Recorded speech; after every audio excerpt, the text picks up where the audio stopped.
Hey, this is Sashi White. This is for gender communication. Today I'm going to be talking about advertisements and specifically advertisements for yogurt. So let's jump into it. So what are media's messages about yogurt? So there's a very distinct difference between necessity and commodity. A necessity is like eating. You need to eat, otherwise you die. What makes yogurt special is the commoditization. It's saying that there's something that this food will do that no other food will do. This is a special commodity that we are buying that you can, or that we are selling that you can buy. It creates a problem and solves it with this very specific thing. And the goal is to exploit the market as much as possible, and groups are subdivided into subgroups to be specifically advertised to. So everyone will be hungry, but according to advertisers, not everybody can eat the same foods. By creating yogurts for women and yogurts for men, there are now two niche submarkets to sell to that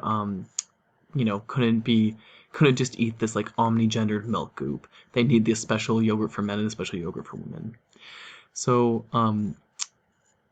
how do these niches become something that feels like a necessity, something that we're like, I need this special vitamin for women, or I need to wear men pants?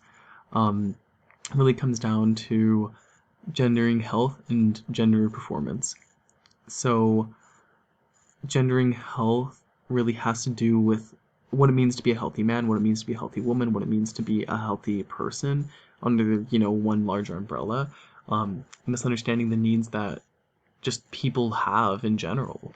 So, as we see in the advertisements coming forward, uh, health for women is generally portrayed as being like very skinny and very like as skinny as possible, eating as few calories as possible, whereas health for men is just to be as brawny as possible, and definitely that dichotomy of big and small.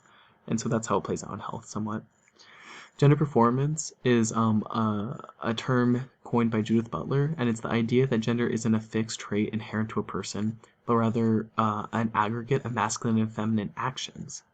These actions are learned through life, and they are performed every day, in every moment, and in every way.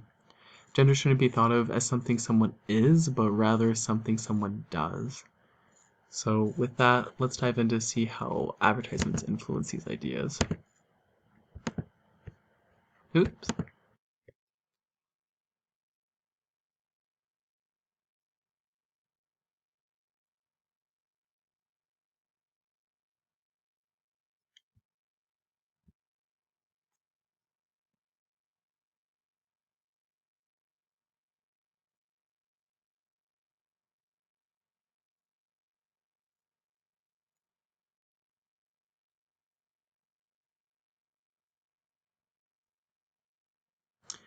So, in this advertisement, a woman is delivering whether or not she deserves this tempting cheesecake.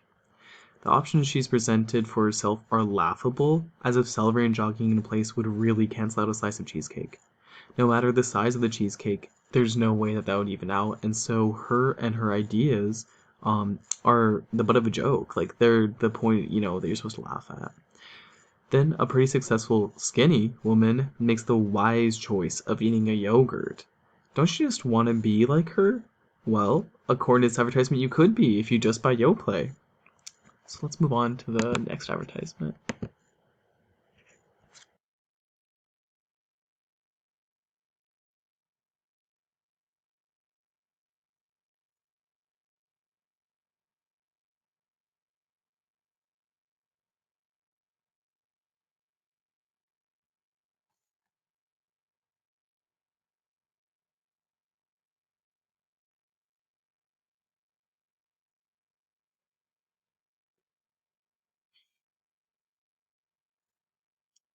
So in this advertisement, the woman's power comes from the food she buys and the food she eats, not herself and you know, not anything through her own actions. She's just eating this yogurt and then suddenly things happen. So her superpower is to avoid the temptations that men partake in. So while she has to stay on the high road, like this very like narrow, tight walk this very narrow, tight line, where she can only eat light and fit Greek yogurt, these men are eating like pretty much trash for like cookies and donuts and garbage like that. And definitely, even though this ad was targeted towards women, it doesn't even pass the Bechdel test. Like the two women on screen don't even say a single word to each other. They just look at the men who get to do the things that they want, but they can't. So let's talk about the overarching messages of femininity in advertisement of yogurt. So what does it say that a woman should be? It's really saying that women need to be as skinny as possible, and it brings up calories repeatedly. That's the whole point of all these advertisements, and they only hire skinny actresses and explicitly say that losing weight is something to be, envied, excited. That's the goal, with eating whatever you're eating. The women ads have no real information. They don't say anything. They don't provide any new insights. They just look happy eating their yogurt. And most of the choices well, every choice they make is between the options presented, and they have no agency of their own. They're either choosing between the cheesecake that's in the fridge or the yogurt that's in the fridge, but they don't really have a choice to go out and, like, I don't know, get a salad or something like that. I'm not saying they need a salad, but, go and get ice cream or whatever. They're just choosing between the options that are presented to them. What are these saying that women should do? It's saying that women should attract men, be skinny, be cute, fulfill their, I guess, role as a mother or whatever, ideally, and to avoid the temptation that is put in front of them. I mean, there might as well have been like Eve with an apple, and then she like turns away from the apple and decides to eat a yogurt. That's pretty much what these advertisements are saying about women temptation and women's roles to always be the one saying no. So now let's look at advertisements targeted towards men.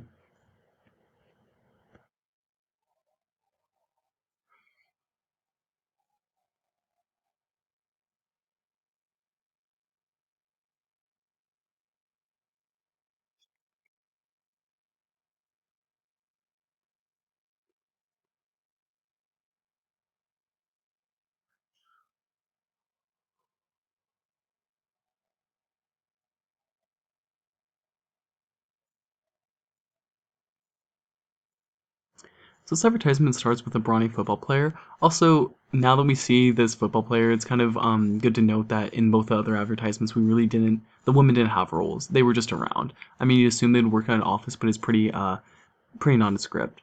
So this brawny football player comes in. He's famous. He's loved. Obviously, he has like a whole crowd of attractive young cheerleaders following him.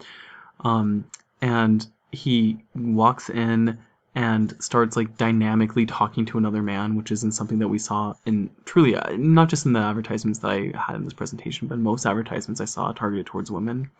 Um, and they're he's like coming up with all this information. He's like having like the other man's talking back to him. He's like, no, this is why you really need this like amazing this yogurt that'll make you swole just like me.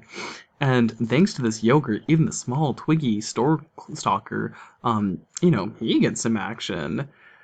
Like, did you even notice that the main man had a girlfriend? Because she was really in the background. The only woman that really had like a major role to play was the woman that jumped in the stalker's arms. The other woman just, I don't even remember what she said, but it just like, smiling and eating yogurt and looking pretty. So let's move on to another advertisement targeted for men.